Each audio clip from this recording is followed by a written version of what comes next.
It's world health day today and on 98.3 Mirchi हम लेकर आए हैं आपके पास doctor Puneet Kumar who is a consultant physician and also he is a diabetes specialist at Suhana multi speciality hospital Mohali.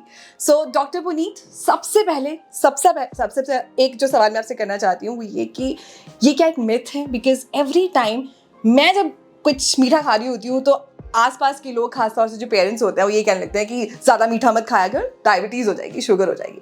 सो क्या मीठा खाने से ही डायबिटीज़ होती है? Hello everyone, hello ma'am. So मीठा खाने से ऐसे तो डायबिटीज़ नहीं होगा. सो ये तो एक मिथ ही है, but at the same time indirectly आप प्रोन टू डायबिटीज़ हो सकते हैं, not directly, because it depends on कि आप हाई रिस्क केस में है कि नहीं है. सपोज आपकी फैमिली हिस्ट्री है डायबिटीज़ की, है ना, या फिर आपका लाइफस्टाइल सेडेंटरी है, आप बहुत ज़्यादा एक्टिव लाइफस्टाइल में नहीं हैं, और आप मीठा भी ज़्यादा खा रहे हैं, तो इन दैट केस ओबेसिटी का रिस्क बढ़ जाता है. आप हाई शुगर ले रहे हैं, that can make you obese और ओवरवेट, जिसकी वजह से secondarily because of obesity diabetes develop हो सकती है. बिकॉज ओबेसिटी और overweight is the reason behind development of insulin resistance. So if insulin will start having resistance, तो इंसुलिन अपना काम करना बंद कर देगी. So secondarily with the time span आप डायबिटिक हो सकते हो. तो ऐसा सीधा डायरेक्टली कहना इज नॉट राइट कि मीठा ज़्यादा खाने से हमें डायबिटीज़ हो जाएगी, but at the long term, at the longer run आप प्रोन टू डायबिटीज़ हो सकते हो इन केस आपकी फैमिली हिस्ट्री भी है और आप हाई रिस्क केस हैं. तो उस केस में जो लोग को मतलब हम कहते हैं कि फैमिली हिस्ट्री है आपकी डायबिटीज़ की, या फिर आप सेडेंटरी लाइफस्टाइल है और आपका बहुत ज़्यादा एक्टिव लाइफस्टाइल है नहीं, और फिर आप मीठा भी ज़्यादा खा रहे हैं, तो ऑब्वियसली वेट गेन होगा, ओवरवेट हो जाएंगे आप, या आप ऑलरेडी ओवरवेट हैं, है ना. इन दैट केस फिर थोड़ा सा we should cut down on carbs and starch and we should have an active lifestyle so that we can avoid diabetes in our lifespan. Okay, so if you're not the person जो ज़्यादा मीठा खाता है, लेकिन क्या तब भी diabetes का रिस्क रहता है? हाँ, बिल्कुल रहता है. अगर मान लो आप मीठा ज़्यादा नहीं भी खाते, बट आपकी फैमिली हिस्ट्री है, तो डायबिटीज़ जो है बेसिकली दो तरह की है, type 1, type 2 diabetes. Type 2 diabetes is the one which runs in families, है ना, which is most commonly we see in our practice. ज़्यादातर टाइप 2 डायबिटीज़ ही लोगों को होती है. Type 1 is seen in the younger people, है ना, वो उसकी फैमिली हिस्ट्री नहीं होती. That is because of insulin deficiency, insulin बन नहीं रहा बॉडी में. But type 2 diabetes is a more common one and is commonly seen in those people who are having high family history, high risk is there. So अगर आप मीठा नहीं भी खा रहे हैं, उन लोगों को फिर भी डायबिटीज आ जाती है लाइफ में because of high risk. Okay. So sometimes this happen कि कुछ स्पाइक हो जाता है एकदम से ब्लड शुगर में, यू नो, आप देखते हैं कि सडनली किसी का पता चलता है हमें कि उनकी ना शुगर बहुत हाई हो गई थी. So what are the reasons behind that? Generally people are not aware that they are diabetic. Few of them are pre-diabetic. उनका शुगर जो है वो pre-diabetic रेंज में चल रहा होता है. All of sudden we commonly see that patients are coming even in a younger age group.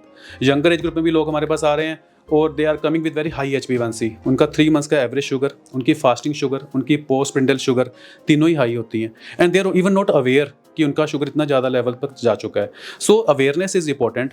They should check their sugars routinely. Those people who are having family history and who are of age of more than 25 to 30, at least annual checkup is required so that they should have an idea कि आपका sugar status क्या है. Annually आप check करवाते रहें. Screening is very important. So in that case, अगर आप pre-diabetic हैं, so precautions should be started at an early stage so that we can avoid uncontrolled diabetes to develop. Okay, so over the time we have heard that diabetes की वजह से body में और भी बहुत सारी problems हो जाती हैं. Is that true? बिल्कुल हो जाती हैं. अगर डायबिटीज़ लॉन्ग टर्म अनकंट्रोल चल रहा है और लॉन्ग टर्म अनकंट्रोल डायबिटीज़ की वजह से हाइपरग्लाइसेमिक स्टेज डेवलप होती है जिसे हम ग्लूकोटॉक्सिसिटी कहते हैं, और वो लॉन्ग टर्म पे कॉम्प्लिकेशन क्रिएट करता है, बोथ माइक्रोवेस्कुलर एंड मैक्रोवेस्कुलर, जैसे कि न्यूरोपैथी होना, नसों के ऊपर असर जाना, रेटिनोपैथी, आइज के ऊपर असर जाना, किडनीज के ऊपर असर जाना, क्रोनिक किडनी डिसीज, आपके हार्ट का रिस्क बढ़ जाता है, heart diseases, MI, heart failure, peripheral vascular diseases, arteries की डिसीजेज, डिमेंशिया, ये सारे रिस्क फैक्टर, स्ट्रोक, है ना. तो all of these complication can rise because of uncontrolled diabetes for a long duration of time. So we need to control diabetes as early as possible. So जब diabetes होती है ना एक certain age में, तो लोग थोड़े से कॉन्शियस रहते हैं. उनको पता है कि यार मुझे ये प्रॉब्लम हो रही है, तो हो सकता है मुझे डायबिटीज़ हो, तो वो चेकअप भी करा लेते हैं. लेकिन since it is also happening in very early stages of your life, तो क्या पहले साइंस होते हैं, सिम्टम्स होते हैं जो आपको बताते हैं कि you are going towards diabetes? Yes. So symptoms of diabetes and or hyperglycemia might come or might not come. This is very commonly seen. हमें तो कोई सिम्टम ही नहीं था, शुगर ज़्यादा आ गई। तो अगर सिम्टम्स होंगे तो क्या हो सकते हैं, जैसे कि प्यास बहुत ज़्यादा लगना, पॉलीडिप्सिया, यूरिन बार बार आना, पॉलीयूरिया, खाने की भूख ज़्यादा लगनी, क्रेविंग्स होनी बहुत ज़्यादा खाने की, polyphagia. So all this 3 symptoms can occur because of high blood sugar. But it is not necessarily कि अगर आपका शुगर हाई भी है और आपको ये सिम्टम्स आएंगे ही तभी आपको डायबिटीज़ का सोचना है। विदाउट सिम्टम्स भी डायबिटीज़ है, और वो अपनी स्क्रीनिंग पे ही हम टेस्ट पे ही हम पता लगाते हैं। और sometime very high uncontrol sugar also does not cause any symptoms. So जरूरी नहीं है कि सिम्टम्स आएँ तभी हम डायबिटीज़ के बारे में सोचें। अगर हाई रिस्क है, आपकी फैमिली हिस्ट्री डायबिटीज़ की है, तो after age of 25 to 30 at least annually screening of sugar should be done. Okay, this is now a question that I'm going to ask. May sound very funny, but मैंने एक बार ऐसा सुना था अपने घर में ये बात होते हुए कि one of the family member वो वॉशरूम गए and वॉशरूम में काफ़ी सारी चींटियाँ दिखी उन्हें आसपास टॉयलेट के। So there was this suspicion कि हो सकता है इनको डायबिटीज़ हो क्योंकि ऐसा होता है। तो ये सच है? इसका रीज़न है because it is scientific, because uncontrolled sugar will be having high sugar in the urine, है ना? So whenever the patient passes urine because of having high sugar content, so the ants can come over there. है ना? So this is not a myth. This is not scientific. It is a fact. Because of high sugar in the urine, it may attract some insects or ants. So and the people come to know that they are diabetic. Wow, so this is very interesting, क्योंकि मुझे ऐसा लग रहा था नहीं यार ये बात तो कभी कभी जो पेरेंट्स बात कहते हैं वो सच्ची भी होती है, कभी कभी मान लेनी चाहिए। Well, so blood sugar levels की बात करते हैं तो normal blood sugar levels actually होते क्या हैं? तो फास्टिंग ब्लड शुगर है, एक हम चेक करते हैं, दूसरा हम चेक करते हैं ब्रेकफास्ट के बाद या खाने के 2 घंटे बाद की sugar. If we see the fasting cut offs, fasting sugar less than 100 is normal, fasting sugar 100 to 125 is pre-diabetic range, or fasting sugar more than equal to 126 is diabetic range. Second test we do is 2-hour postprandial sugar. If it is less than 140 it is normal, 140 to 200 is pre-diabetic range, and more than 200 is diabetic range. तो किसी की fasting sugar 126 से ज़्यादा है, 2 our पोस्टपेंडल sugar 200 से ज़्यादा है, वो डायबिटिक रेंज में आती है। तीसरा हम टेस्ट करते हैं HbA1c which is 3 months average blood sugar level. As per ADA American diabetes association, if it is less than 5.7% it is normal, 5.7 to 6.5 is pre diabetic, more than 6.5% is a diabetic range. So these are the normal cutoffs. Okay.